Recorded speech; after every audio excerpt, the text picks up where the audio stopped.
Mtazamaji, katika kila kivuli kilichotumbukia kwenye ardhi kuna nuru inayojificha nyuma ya mawingu. Lakini je, ni nani anayekitafuta? Ikiwa ni Jumatano ya tarehe 25 mwezi wa 6 mwaka 2025, matumaini yangu kwamba jioni yako inakuendea vyema. Hujambo na karibu katika taswira ya Al-Shifaa awamu ya saa moja. Jina langu ni Rajab Abubakar. Na leo ikiwa ni mwaka mmoja tangu maandamano ya kupinga mswada wa fedha wa mwaka 2024-2025, Wakenya wamejitokeza tena barabarani kuandamana kwa amani, huku wakiwaomboleza vijana wa kizazi cha Gen Z waliopoteza maisha yao wakati wa maandamano hayo. Katika kaunti ya Mombasa, mashirika ya kutetea haki za kibinadamu kwa ushirikiano na wakazi wa maandamano wakiwa wamevalia mavazi meusi, wakibeba mishumaa na mabango yenye ujumbe wa kutafuta haki na uwajibikaji kwa vyombo vya usalama. Mwanahabari wetu Joseph Lewa alikuwa nyanjani kutuletea habari hizi kwa kina zaidi.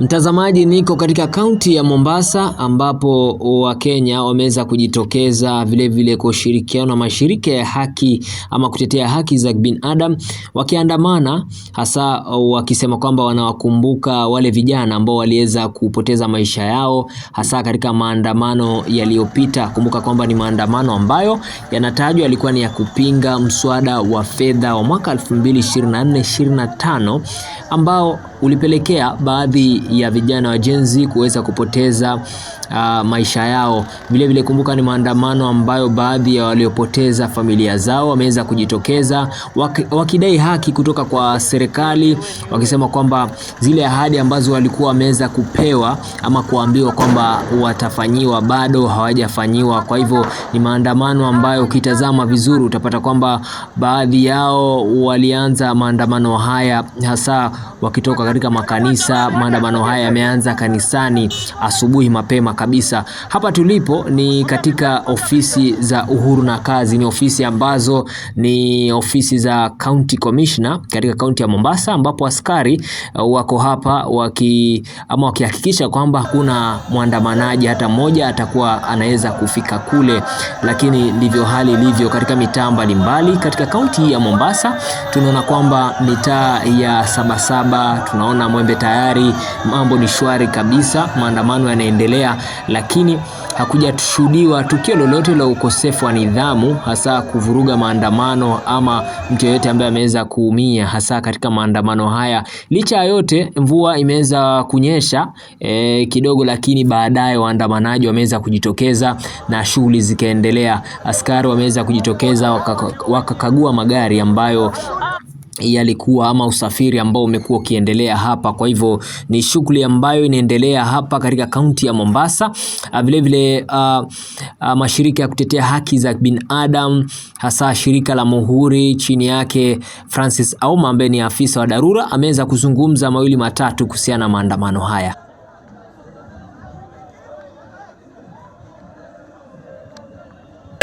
Kukumbuka ndugu zetu wale zaidi ya 66 waliokufa, walipigwa risasi na polisi, na mpaka wa leo hatujapata natija yoyote kwa familia zao. Hatujui haki itatendeka ama itendeki, na ni mwaka mmoja tangu vijana hao wauawe. Kwa hivyo vijana hao wa Mombasa wamejitokeza kwa wingi, maandamano ya amani, hatuna fujo na mtu yoyote, na tumekuja hapa kwa County Commissioner ili atuelezee assurance kutoka kwa serikali, watuambie mbivu na mbichi, mandake bado kuna ghadhabu mingi sana huku nje na vijana wamekasirika, wanaonewa maisha magumu. Gen Z wamepata shida Kenya nzima. Mombasa tulipoteza watu 3, na jana tunapoongea jana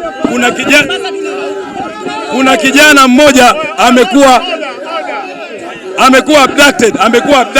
Ni kauli yake Francis Auma hiyo. Vile kamishna wa kaunti ya Mombasa ameweza kuzungumzia swala hilo, akitaja ama akizungumzia maandamano haya ambayo yanatajwa kwamba ni ya amani katika kaunti ya Mombasa. Hebu tusikize alichokizungumza.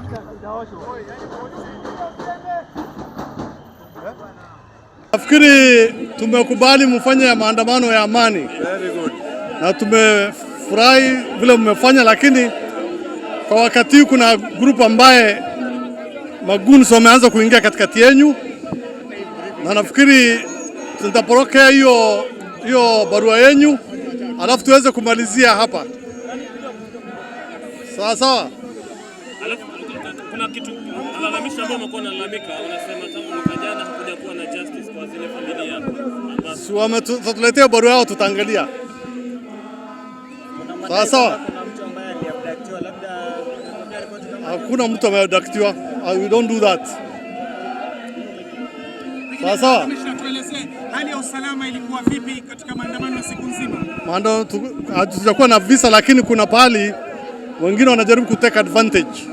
So tungeomba vile tumetoka kutoka asubuhi, tumefanya maandamano, tutaki wafanyakazi wa Mombasa waumizwe, waibiwe ama wafanyiwe kitu wengine. Najua kati yetu kuna wazuri na kuna wabaya. So tungependa tumalizie hapa na kila mtu aweze kwenda nyumbani. Nipata hiyo memorandum. Mtazamaji, nikiripotia runinga Al Shifa kutoka kaunti ya Mombasa, mimi naitwa Joseph Lewa. Na taarifa nyingine ni kwamba mamlaka ya kusimamia mawasiliano nchini CA Communication Authority of Kenya imeagiza kusitisha upeperushaji wa video za maandamano kupitia kwa barua kutoka kwa mkurugenzi mkuu David Mugonyi, ambaye amesema kwamba kuna haja ya kuzingatia agizo hilo au hatua kali zitachukuliwa kwa watakao kiuka. Hata hivyo, ni jambo ambalo limetajwa kukandamiza uhuru wa mawasiliano na uandishi wa habari nchini Kenya. Na kwingineko ni kuwa zaidi ya wakuu wa shule za upili 7,000 wamekusanyika katika ukumbi wa Sheikh Zayed jijini Mombasa kwa ajili ya kongamano lao la kitaifa la kila mwaka ambalo linaanza leo ili kujadili masuala muhimu yanayohusu elimu ya msingi ya umahiri CBC, huku wakijiandaa kupokea kundi la kwanza la wanafunzi wa gredi ya 10 katika shule za upili za juu mwaka ujao. Mwenyekiti wa chama cha wakuu wa shule za upili Willy Kuria amesema kongamano la mwaka huu limejikita katika kuhimiza utekelezaji wa njia mbalimbali za masomo katika shule za upili za juu, likiwaleta pamoja watunga sera na wadau wengine wa elimu. This year's conference is operating under the banner of embracing pathways in senior school because we are very much aware that the CBE is entering senior schools next year, and therefore we shall largely be discussing the implementation of CBE in senior school. And of course we also be discussing other issues like the financing and sustainable financing of education, and we shall also be, among other things, we shall be discussing the health system in schools.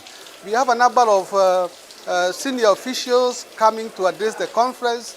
As I have said, the Deputy President will be here, the Cabinet Secretary for the Treasury and the Economic Planning. We shall also be having the Cabinet Secretary for Education, and we shall also be having the Cabinet Secretary for Health, among other dignitaries who will be attending this year's annual conference. I have said the main objectives is, one is the implementation of CBE and the pathways in senior school. There will also be the objective of, as I said, sustainable financing of education in Kenya. We shall also be looking at the role of the associations, the leaders and teachers union in delivery of quality education. Na huku michuano ya shule za sekondari ikielekea katika ngazi ya mikoa, vijana wamehimizwa kutumia michezo kama mbinu mojawapo ya kupata kipato.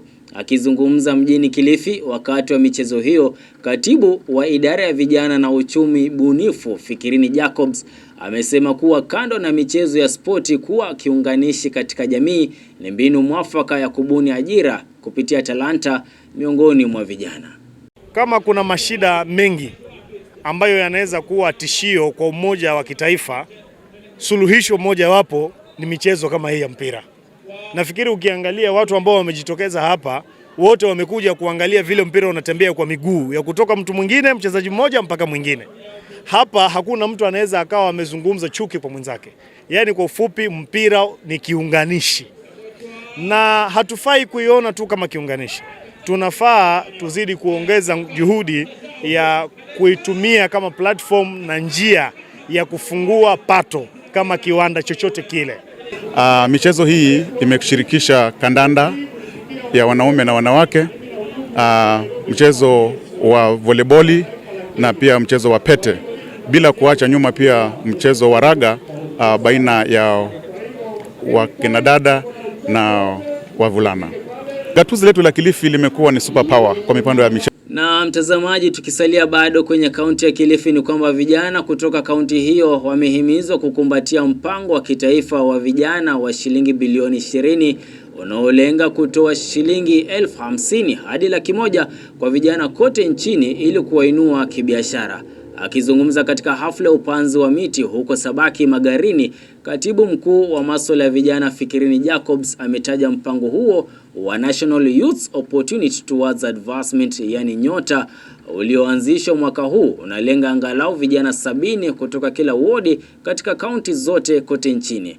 Aliongeza kuwa zaidi ya vijana milioni 1 wameomba fedha hizo na kwamba zitaanza kutolewa Agosti mwaka huu. Tunatoa mikopo kwa vijana, mikopo ya kibiashara, wakiwa katika vikundi, wakiwa katika binafsi, wakiwa wamejipanga makampuni.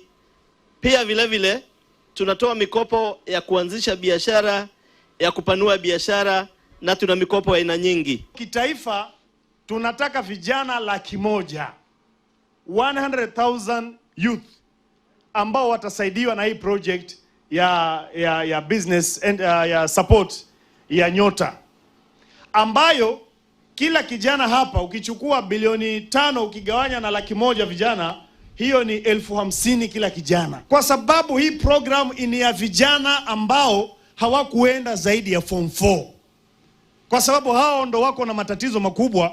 Wewe ambaye ulisoma unaweza sema huna kazi leo, lakini ukisikia kazi imetokea pale Gongoni utaenda mbio upeleke karatasi. Ni kweli ama si kweli? Lakini ukisikia kazi imetangazwa na hauna hiyo karatasi, utaenda ufanye nini huko? Ndio maana Mheshimiwa Rais akasema lazima tusaidie vijana kwa lengo mbili. Ya kwanza ya kibiashara, kwa hivyo vijana watapata 50,000 mwezi wa 8 kama Mheshimiwa Rais alivyosema, na sisi tunajitahidi kuhakikisha kwamba ikifika huo wakati iko tayari ili vijana wapate pesa wajiendeleze.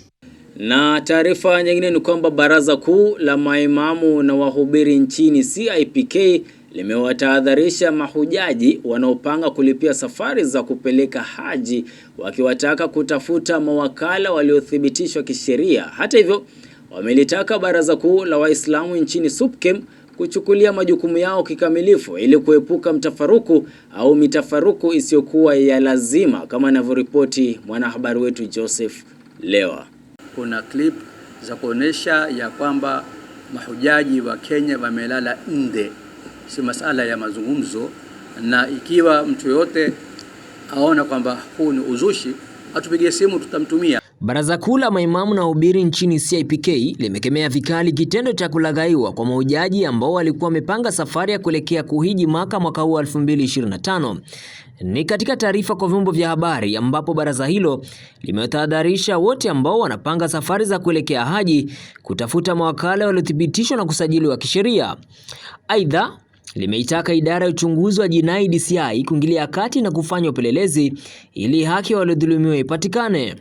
Katika hali ya kutafuta safari hii ya kwenda hija ama umra, waangalie wale watu ambao kwamba wanafahamika, wanaeleweka, wanaonekana na wanajulikana mahali ambao kwamba wapo, kwa sababu baada ya tukio hili tumeweza kupata habari kuna na watu wengine mwaka uliopita washadhulumiwa pesa nyingi na watu kama hawa ambao kwamba mwisho wakachukua pesa na wakenda zao bila kuwafikisha haji.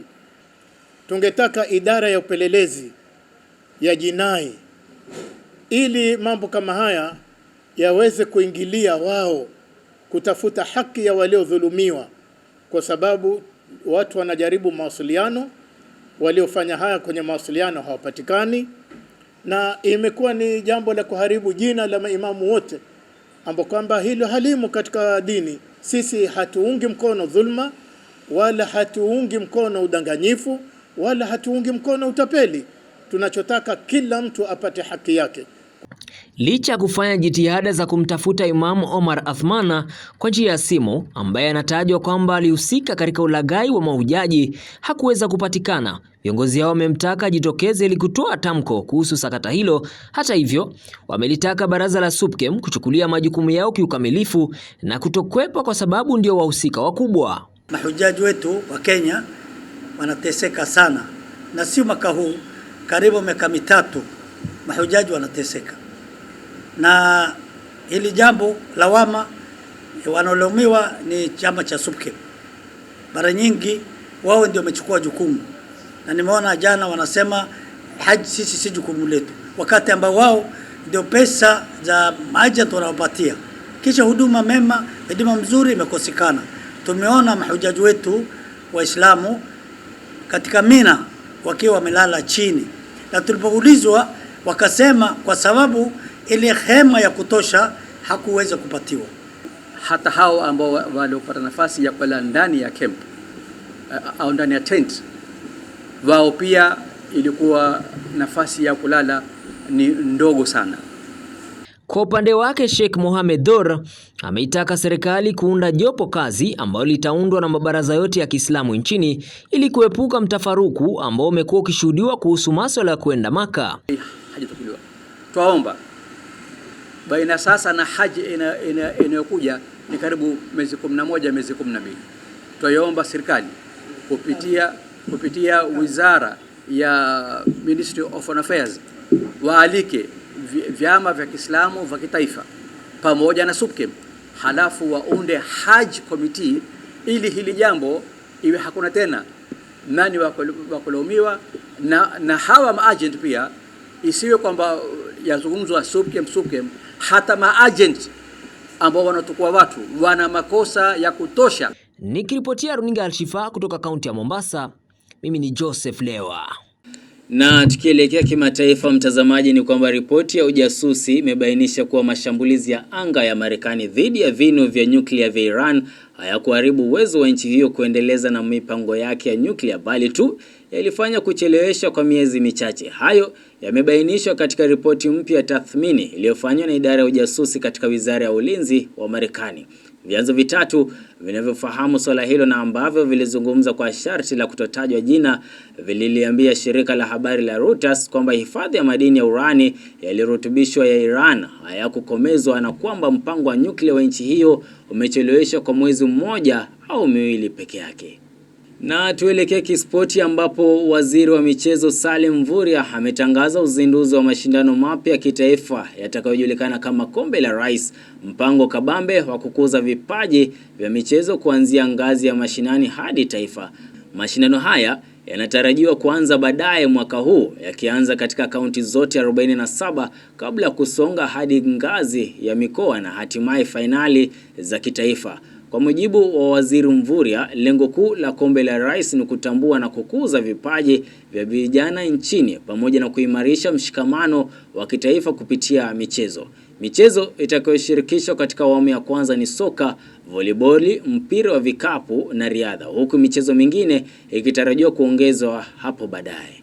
Na kimataifa kispoti ni kwamba Real Madrid wako tayari kumwachilia beki wa Austria David Alaba ambaye mkataba wake unakamilika msimu unaokuja, na Cristiano Ronaldo anatajwa kukubali dili jipya la kusalia Al Nassr ya Saudi Arabia, huku akitajwa kuitaka timu hiyo kumnunua wingo wa Man United Alejandro Garnacho. Mshambuliaji wa Sporting CP Victor Gyökeres ameifahamisha klabu hiyo kwamba hataichezea tena baada ya kuzuiliwa uhamisho wake wa kuondoka timuni hapo. Na Manchester United wameanza mchakato wa kutaka kumsaini forward wa Fiorentina Moise Kean ambaye ni raia wa Italia. Na kufikia hapo sina la kuongeza. Utanipa fursa kuweza kutia nukta katika matangazo ama taswira ya Al-Shifa au 100 hadi siku ya Ijumaa panapo majaliwa yake Mwenyezi Mungu. Kibaridi nkingi lakini nakutakia usiku mwanana. Jina langu ni Rajab Abubakar.